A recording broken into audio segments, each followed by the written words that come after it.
नमस्कार दर्शक बंधु मलसाई ऑफिशियल यूट्यूब चैनल रे आपण मानको स्वागत। आज आम जीवन शैली विषय में टिके कहूँ।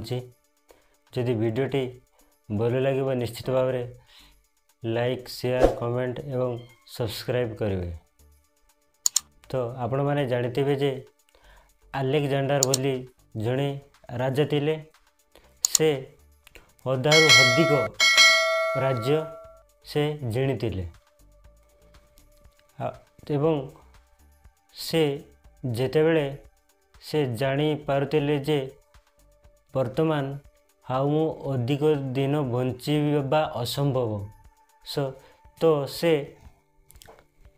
तांको चिकित्सक तांको जो माने चिकित्सा करथिले राज्य वैद्य माने सेमानकु एवं जनसाधारण को कहिथिले जे तीनोटी कथा कहिथिले जे मु जेतेबेले मोरी जीवी सेतेबेले मो पार्थिव शरीर बा मो शव को राज्य वैद्य माने कांदरे भईकी नेबे। कारण या देखी लोक जानी पारिबे जे जे जो माने तांको बंचाइबा को चेष्टा करुथिले सेही लक्ष्य मध्य केबे मध्य बंचाई पारिबो नाही।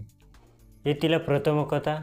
द्वितीयटी हैला से जेते राज्य विजय की आसुतिले से जेते धन संपत्ति हाणुतिले से सबुतक को जो पथ देकी बा जो रास्ता देकी मो पार्थिव शरीर को नेबे सेतेबेले सबुको तले भिंचई दिया जीव।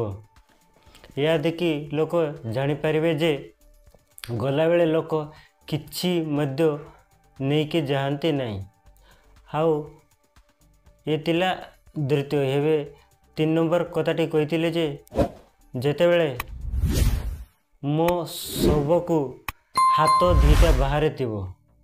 कारण आसिला बेले जेमिति काली आसरे लोके आसंती ठीक सेमिति गला बेले मध्य काली हाथ रे ही जीवाको पड़ी थाए।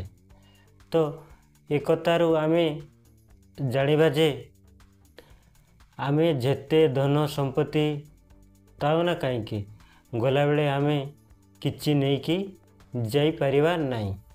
हाउ आमर जो धन संपत्ति भाई कली झगड़ा होची देखो आमर जो बापा जेजे बापा माने जो धन संपत्ति बा जमी पमिकता हो जेते भी थिला आज पर्यंत से कई मध्य नहीं नांती कि आमे मध्य नहीं पारिबा नहीं।